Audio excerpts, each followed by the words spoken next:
These are the plaintiffs, Chique Melly and Sebastian Rodriguez. Chique says they were hired by the defendant to do some painting. They worked for 5 days, and the defendant refuses to pay them. She also said she'd sick her pit bulls on them if they came to pick up their tools. She can't be allowed to get away with this outrageous behavior, and they're suing for the $1,370 they're owed.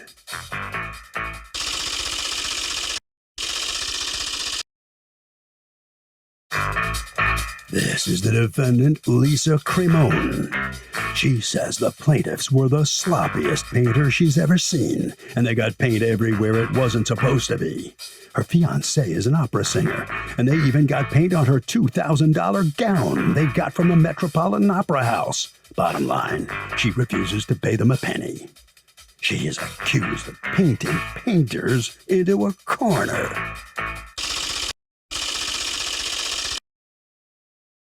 All parties, please raise your right hand. People's Court is now in session. The Honorable Judge Marilyn Milian is now presiding. Litigants have been sworn, Your Honor. Okay, how do I pronounce your last name? Millie? Yes, Your Honor. And Mr. Rodriguez? Yes. All right. You're suing Ms. Cremone for $1,370 because you painted some rooms in her house and she has paid you $0. That's correct. Go ahead. Okay, so Ms. Cremone found us on Facebook, and then she hired us to do paint some of her trim in her house, her trim and doors from wood to white. And she also hired us to paint 2 rooms, which is the master and another room in her house. And then we got the job in the contract. She agreed to the prices and agreed to everything we listed. When she agreed to everything, was this all digitally, or did you go over there, take a look at it, and give her an estimate, and then she hired you? Yeah, we went over on November 8th to give her an estimate, and then we later sent her the estimate via text message that same day, and she agreed, I believe, the following day. Okay. And we began to work November 15th. When you started working, she was supplying the paint? Yeah, she was. All right, so what happens? Tell me what happens. So we worked for 5 days, and we put 2 prime coats on the trim, and then we later put 2 to 3 coats of the finish coat, which is semi-gloss. And then we got to I believe it was the 5th day, and we told her that it was going to take extra days because originally the estimate was for 2 coats. And we were courteous and we continued to do it because we left it at 2 coats. It was only 2 coats with the primer, so it honestly looked like a horrible job. So we continued to do multiple coats day in and day out. We came to the 5th day. We told her, she was in the kitchen right behind her. We told her that it's going to take additional days because the time frame wasn't matching because we had to put extra coats. And she said, that's no problem. And then we also warned her about the French doors, that there was going to be paint on the glass. But after we were done with the job, we would scrape it off and we would clean it up, make it look professional, just because the tight spaces. And she also agreed to that. And the 5th day comes around and she sends Sebastian a text message saying that she no longer wants us to come back, that we were sloppy, we didn't do what we asked. What she asked of, we got paint all over her furniture and on her floors and whatnot.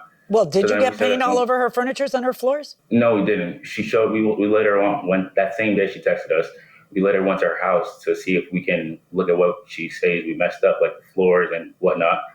And then as we got to her house, we called her and asked her if we can take a look at what we messed up. And also we can pick up our supplies. We were being very cordial with her the entire process. And we call her on the phone, and then she tells us that we were bombarding her house, that we came here, we're trying to what's the exact word she used? I don't remember. Ambush, I believe. Yeah, we were trying to ambush her. And then later on, her fiance proceeds to say, if we try anything, which we were not even doing, we weren't even close to our property, we were by our cars on the other side of the street. If we try anything, she'll have our pit bulls attack us. So that at that moment, we went into the car because we know she has 2 big dogs. Miss Cremone warned us about them every single day we came, that she would put them downstairs. So we didn't know what they were planning. So we went back to our cars, and then we sat there and waited for them to come back. We asked them, if we called them as soon as they went back in the house, if we come take a look at what we messed up, if there was paint on the floors, and they agreed to that. We came to the house, and then they were showing us paint on the floors where there was no paint. And if there was a little clump-sized piece of paint like this that was underneath our materials that we couldn't see. Let me hear from you, Ms. Cremone. What's the problem? Why won't you pay them? And why did you fire them? Yeah, so how you doing? So yes, everything he's saying, we agreed through text. I hired them the same day they texted me the estimate. As you could see in the evidence, in the text message, it said nothing about a first coat, a second coat, a third coat, a fourth coat. So what went wrong and why did you tell them not to come back? Go ahead. As they stated, they did tell me about the French doors and the paint on the doors, and Sebastian told me that Monday, day one. And I agreed to that. He said everything will be cleaned up by the end of the week and looking like new, right, by the end of the week. So I'm thinking Friday, Saturday. So then they said that they were done with the trim and that it was drying and they needed a day or two left to clean up. So I'm like, all right, I'm going to give these guys a chance, whatever. So then on Saturday morning, when the daylight's hitting everything, I'm looking at everything around the house. They didn't touch any of the baseboard trim in the living room. They never touched anything in the kitchen, which they were hired for. And they missed about 4 or 5 sides on my trim in my TV room and both of my bathrooms. And they painted over all my magnets. So now I can't close 8 doors in my house and all my door jambs. And plus got paint on the floor, which is in my evidence folder. And they never showed up on they never did any prep work. They didn't caulk anything. They didn't sand anything. So yes, to me, that is not a due diligence by a professional painter. What is this item here? That's my leather couch that we bought in June. And are these That has paint flecks? Yes. Was the couch covered? I don't know. I would have to ask the painters that.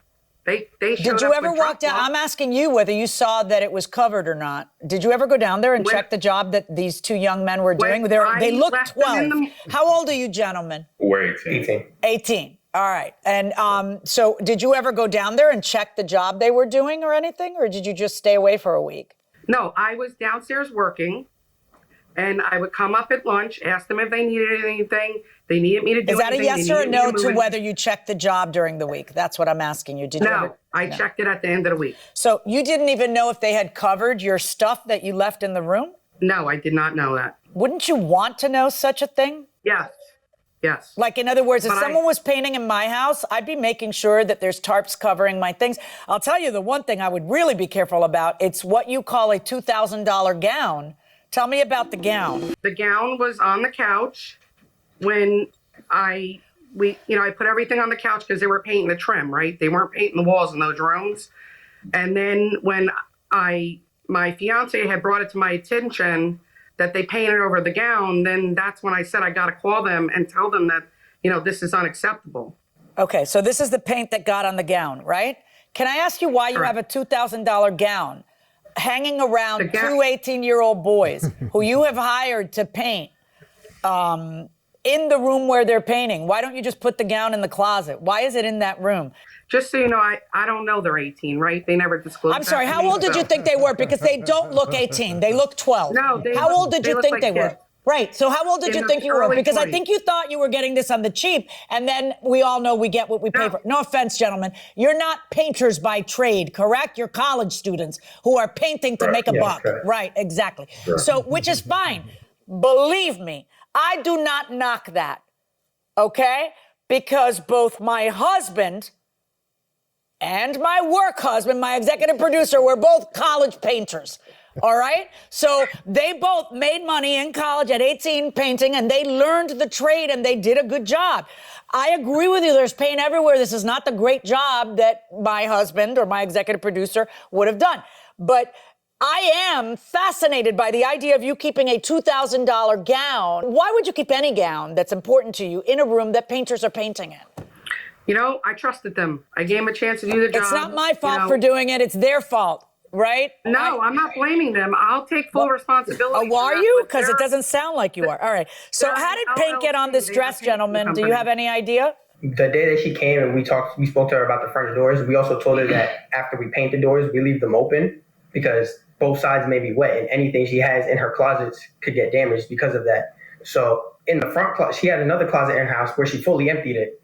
And that specific closet we warned her about because it may get stuff on it if you don't close the doors properly. Did she empty Like if it you or don't- didn't she? She did not empty that closet. Why would you paint it then? Why didn't you tell her, come down here and empty this? We told her if you can move before we started the job. We told her we can move everything. I understand, but once I you don't- get there and she hasn't done her responsibility, why do you go ahead and paint and then there's a risk that this happens? You shouldn't. You should tell her, empty out the closet, lady. we told her that you should leave the doors open because if you close them and the paint is wet, or the paint is curing, there's a possibility that it might get on the things inside the doors. So the doors were left wide open. So there really wasn't any chance of it. Like, how did the paint get on the leather couch? From the picture, I didn't see that when she showed it to us. Maybe it might have from when we were doing the trim that was on the doors. Yeah, I don't understand. How come you guys don't have that covered with tarps? Did you guys bring tarps in? Yes, we did. We did bring tarps in, but the couch was like, it wasn't in a position for it to get paint on it because my body was covered. That's a I'm unsure. We moved the couch away from the. I know that's why it needs the tarp on it. Okay, what does this picture depict? It depicts where they did not use any caulk. So you expected them to patch up the holes as part of the process, correct? Correct. What does this picture depict? That depicts them not sanding down anything. Oh, because that's wood I'm looking at. Yes, ma'am. What does this picture depict? That is part of the French door where they accused me of shutting the door when I wasn't even upstairs and they didn't finish the job. Oy. There's a drip. Did you guys cover? I guess obviously the answer is no. You didn't cover anything with painter's tape? Who taught you kids how to paint? My father. All right. And why isn't your father may have such a steady hand that he doesn't, but why isn't this covered with painter's tape so that you wouldn't get paint on it? Go ahead. Yeah, we're going to come by with a rag and paint thinner or mineral oil, and we come in, we wipe it all down, and it all gives it a clean look at the end. Yeah. And as far as for the nail holes and the caulking, that wasn't included in the estimate. And now she explained to us beforehand that she wanted that done, and we couldn't include that in the estimate, but it wasn't included in the estimate. So okay. So what is the estimate by? Is the estimate by text? By text. Okay. Was there ever any discussion about painting over brass? No, ma'am. Why would you guys paint over that unless the customer asked you to? You shouldn't paint over that. But if she had a problem with it, we would have also taken paint thinner and wiped that off. Because no, I know, but you shouldn't even be your brain and the paintbrush shouldn't be saying, "Let me paint over this and then see if she has a problem." You should take a screwdriver and take out the brass or whatever, or protect it or something. That's kind of pretty basic. All right. And here's more of the same, painting over the brass, which you shouldn't do. Certainly not do without discussing it with them. This stuff should be covered. It takes longer, but that's the way it's, done correctly. All right. I wanted to see the estimate. That's it. Prime and paint all trim. Prime and paint all doors. Material costs are not included. Where does it say that they're going to be prepping everything and you needed it sanded, you needed it caulked, you needed the holes filled, you needed all this other stuff you're talking about? Is that in the estimate? No, I assume that they would do that as professionals. You can never assume anything. You're right. You have to have everything in the estimate. If it's not in the estimate, it isn't happening. And agree 100%. And I thought I'd see prep, which would cover that. But there's no word, the word prep isn't in there. It just says prime and paint. Understood. Yeah. So now the figure of 1,370, how do you come up with that figure, Mr. Emili? We basically just price it by room and what she wants specifically per room. So each room varies. What was the total job going to be? 2,020. Okay. So you gentlemen came up with 1,370 based on what you had done. That was in the estimate we put for the trim specifically, it was 1,370. Ah, got you. Okay. And were you done priming and painting all the trim and all the doors? Yeah. All that we had to do left was come back and do scrapes and minor touch-ups and wipe everything down. That's all that was left. Well, all right. So let me ask you, Ms. Cremone, do you think there's any value to the work that they did? Your Honor, in addition to them saying they completed the trim, which they did say that to me on Friday and it was drying, if you look in, the pictures, they missed several sides of the trim. They didn't even touch it with a brush. Okay. So you're talking about the side of this trim, obviously. That's one of them, yeah. The side of this trim. Guys, what are you doing? How are you not painting the trim when you think you're done with the trim? Like, what's going on with this? That's maybe an area that we missed that if she would have told us, we would have. She did. Nobody should tell. My point is, look, gentlemen, I love the hustle. Love it. But you also have to give people what they paid for. If you're saying, I know what I'm doing, I don't expect you to know what you're doing like someone who's been doing it 50 years, but I expect you to know what you're doing. If I, who know nothing, was painting my room, I wouldn't leave it that way. So you shouldn't leave it for a customer who you're charging that way. You can't say, oh, that's, if she had just pointed that out to us, she doesn't need to point this stuff out to you. She loses faith in you at that point. All right. You know, you have to understand that this stuff was dark wood at the time, correct, Ms. Cremone? Yeah. Yeah. Yes, ma'am. So for you to suggest that there's zero value in anything they did is kind of silly, because the next person who comes isn't going to sand all that off and start over. The next person who comes is probably going to repair it, and it's going to be less. Is there someone there who wants to testify? Do you have a witness? I have a witness, yes. Okay, let's hear from your witness. Hi. Hi, Your Honor. How What's are your you? name? My name is Jennifer. Okay, your last name? Check. Okay. Talk to me. You're the other homeowner, right? Yes, Okay. I am. All right. Was there ever any sentiment that you would let them finish and clean that up, or was it always, look, this is why we don't want you back in here?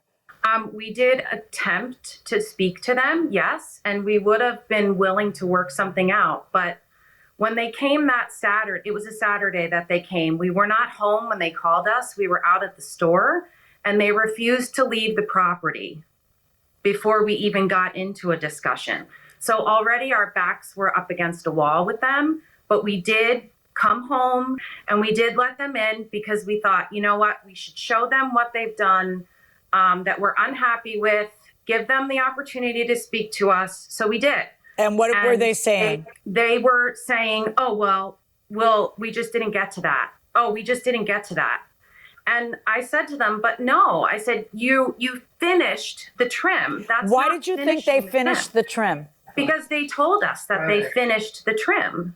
Okay. Can you switch back, please, with Ms. Cremone?